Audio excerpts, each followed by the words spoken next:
네, 안녕하십니까. 일경제의 장보입니다. 오늘은 다가온 노년의 시대 위기인가 기회인가를 주제로 말씀을 드릴까 합니다. 우리는 인류가 경험하지 못한 100세 시대 그 장수 사이에 살게 됐습니다. 그렇지만 그것이 축복이 될지 재앙이 될지는 속단하기 어렵습니다. 분명한 사실은 늘어난 20년, 30년을 우리가 어떻게 활용하냐에 따라서 그 장수 사이는 그 축복이 될 수는 있겠지요. 그렇지만은 우리는 그 장수 사이에 대해서 과연 얼마나 그 준비가 됐는가라고 했을 때 평균 수명은 늘어났지만은 그 늘어난 만큼의 어떤 그 준비와 어떤 사회적 여건은 충분히 그 뒷받침되지를 않고 있는 것이 아닌가라는 그 생각을 합니다. 저를 비롯해서 주변의 그 지인들을 보면은 분명히 100세까지도 살 수 있을 것 같은 그 전망이 드는데 과연 어떻게 살아야 될지, 어떤 준비를 해야 될지 어떤 막연해 하거나 때로는 어떤 불안해 하거나 때로는 그 정신적인 그 방황을 하는 경우를 볼 수가 있습니다. 따라서 이와 같은 장수 사이에 우리가 대비하기 위해서는 무엇보다도 현실을 좀 직시하고 현재 우리나라가 처해 있는 그 노년 사이의 그 현주소를 정확하게 우리가 이해를 해야만이 그걸 기반으로 해서 우리가 앞으로 어떤 준비를 하고 어떻게 살아가야 할 것인지에 대한 큰 그림이 그려지지 않을까 하는 그 생각을 합니다.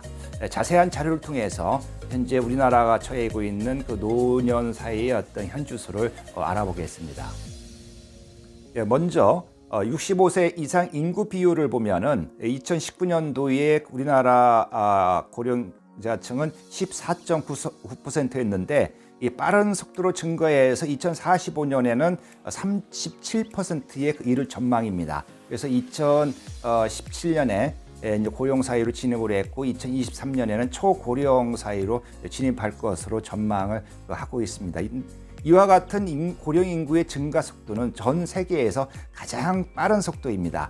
그래서 세계 그 평균 이 고령 인구 비율이 2019년도에 9.1%였는데 우리나라는 14.9%에 이릅니다. 그리고 2045년에 세계 이 노령 인구는 한 15%로 전망이 되는데 우리나라 같은 경우에는 무려 거기에 그 2배 이상인 37%로 전망이 되고 있거든요.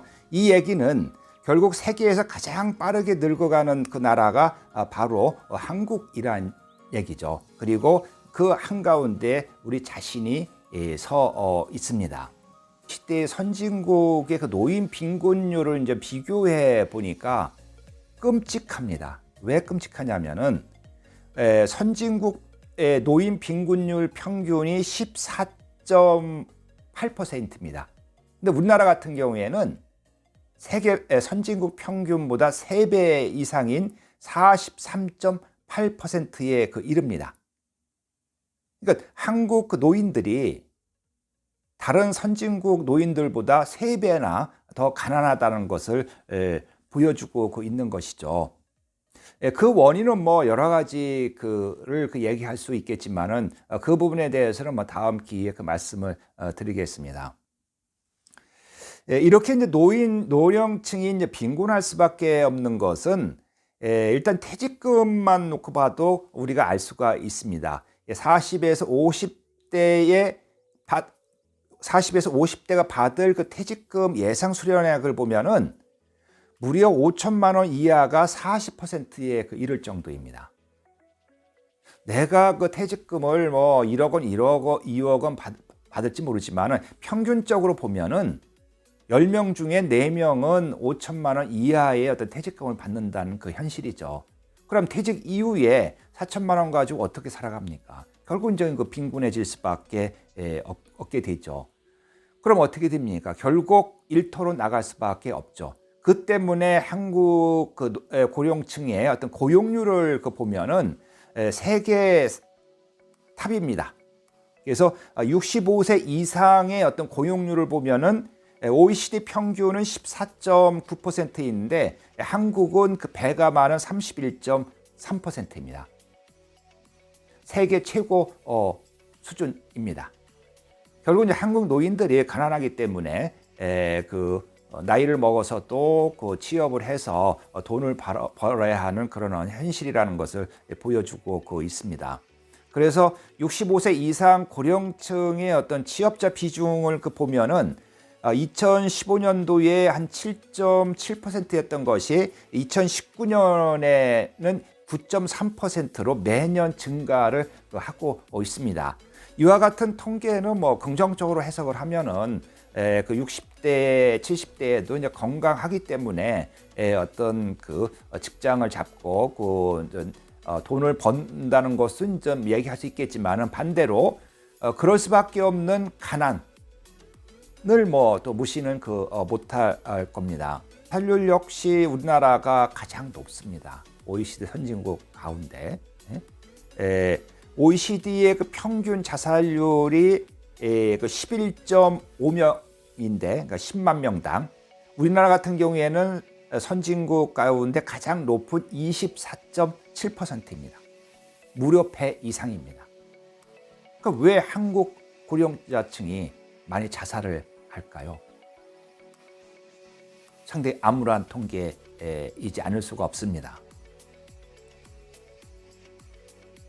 그 자살의 한 원인을 또 짚어볼 수가 있는데, 이 한국 노인들은 이 아프며 약으로 늙어가는 그 노년기를 보내고 있습니다. 그래서 실제 우리가 기대 수명은 늘어나고 있지만은 이 건강 수명은 오히려 낮아지고 있는 기현상이 좀 벌어지고 있습니다. 그래서 2018년도 기준으로 보면은 건강 수명은 64.4세인데 기대 수명은 82.7세입니다. 즉 18년 동안을 64세부터 82세까지 18년 동안을 건강하지 못한 상태에서 약을 먹으면서 병원을 전전하면서 늙어가야 된다는 얘기죠. 가난하고 그것도 서러운데 아프기까지 합니다. 이것이 한국 노령층의 어떤 현실이라고 할 수가 있습니다. 그러다 보니까 흔히들 얘기하는 노인들의 어떤 4대 고통인 빈곤, 고독, 할 일 없음, 질병에 시달릴 수밖에 없는 현실이죠. 그래서 한국 노인들은 다른 선진국하고 달리 약을 밥 먹듯이 하면서 살아가는 현실입니다. 그래서 한 달 동안 매일 5개 이상의 약을 복용하는 65세 이상 노령층이 44%에 이릅니다. 그러니까 하루에 5개의 약을 먹고 지내는 65세 이상 노령층이 44%에 이른다는 얘기죠. 그러니까 연간 1인당 의사의 어떤 진료 횟수 역시 한국은 16번 1년에 병원에 갑니다. 이에 반해서 일본은 13번, 핀란드나 멕시코 같은 경우에는 3번 미만입니다. 그러면은 이런 핀란드 같은 선진국 같은 경우에는 1년에 3번 정도 병원을 출입을 하는데 왜 한국 노인들은 세계 선진국 가운데 가장 많은 16번씩이나 병원을 출입할 수밖에 없는가? 남의 문제가 아니죠. 비록 제 자신의 문제일 수도 있습니다. 그래서 실제 밖에도 여러 통계가 말해주는 노년기 우리나라의 노년 사이의 어떤 현주수는 매우 우울한 그런 상황입니다. 그래서 60세 이상 정신질환의 어떤 현황도 보면은 공황장애 노령층은 2010년보다 5배나 좀 증가한 상태입니다. 수면장애도 2010년보다 한 2배가 더 증가를 했고, 식사장애도 3배나 증가했고, 우울증 환자도 2010년도에 19만 명이었는데 2019년대에는 30만 명이 넘어섰습니다. 무려 1.5배가 증가를 한 상황입니다. 그래서 지금 한국 노인들이 오히려 세월은 좋아지고 있는지 모르지만 실질적으로 정신질환을 앓고 있는 노년층이 점점 늘어나고 있다는 것을 알 수가 있습니다. 또한 노인 1인당 진료비도 국민 전체 1인당 평균의 무려 2.7배나 해당되고요. 그 다음에 그 2019년도 그 고독사 그 노인도 2,500명에 이릅니다. 이것은 2016년보다 40%가 증가를 한 내용입니다. 아마 앞으로도 이렇게 고독하게 그 죽어가는 노령층이 점점 많아지지 않을까 하는 그 생각을 합니다. 그리고 65세 이상 무릎 관절로 그 고생을 하시는 분들이 무려 80%에 이릅니다.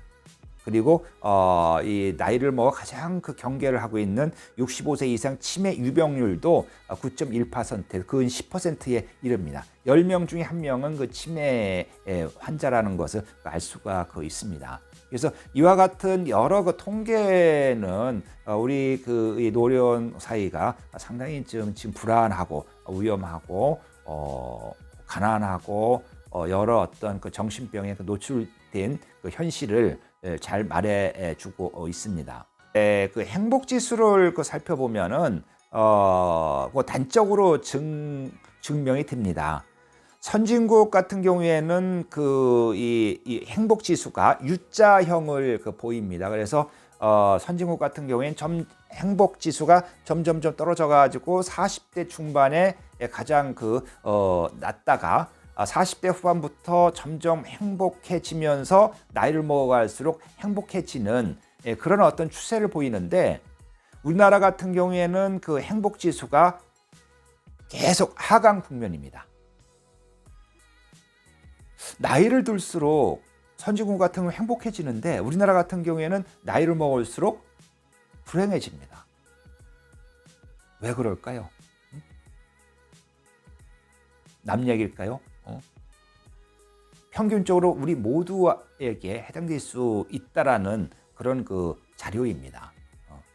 상당히 좀 암울한 그런 어떤 그 자료를 보여주고 있는 것이죠. 그래서 실제 설문조사를 해봤습니다. 65세 이상 이 노령층을 상대로 해서 노후 준비가 필요한가요? 질문했더니 네라고 대답한 사람이 85%입니다. 그래서 그럼 노후 준비가 되었나요? 라고 이제 그 질문을 하니까 불과 25%만이 네라고 대답을 했습니다. 그러니까 60대, 70대 그 노령층들이 노후 준비의 필요성은 인지를 하면서도 어떻게 노후 준비를 할 것인가는 잘 모르고 있다는 점, 막연하고 있다는 점, 하지 않고 있다는 점을 이런 설문조사를 통해서 알 수가 있습니다. 그래서 우리가 이제 100세 장수 시대에 살고 있지만은 질적으로 과연 어떤 뒷받침을 하고 있는지는 대단히 의문스러운 그런 현실임을 알 수가 있습니다. 여러분, 인생 후반기 더 나아가 노후 준비를 얼마나 하고 계신가요? 과연 다가오는 100세 시대, 장수 시대, 그것은 과연 진정으로 축복일까요? 아니면은 재앙일까요?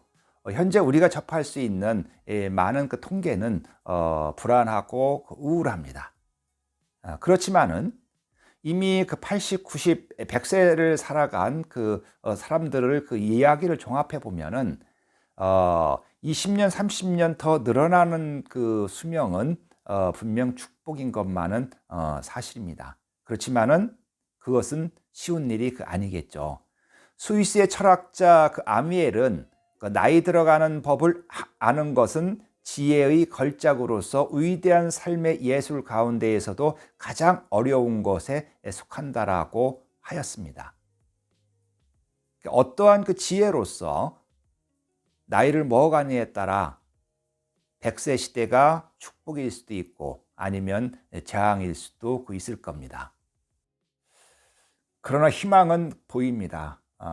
노년학자들의 말을 빌리면은 이전에는 노년기를 쇠퇴기이고 어떤 보호의 어떤 시기로 이제 설정을 했는데, 최근에 어떤 연구 동향을 보면은 이 노년기는 쇠퇴기가 아니라 성장기이고 성숙기이고 얼마든지 이제 무르익으면서 나이를 먹을 수 있는 생애기로 이제 연구를 진행을 하고 있습니다.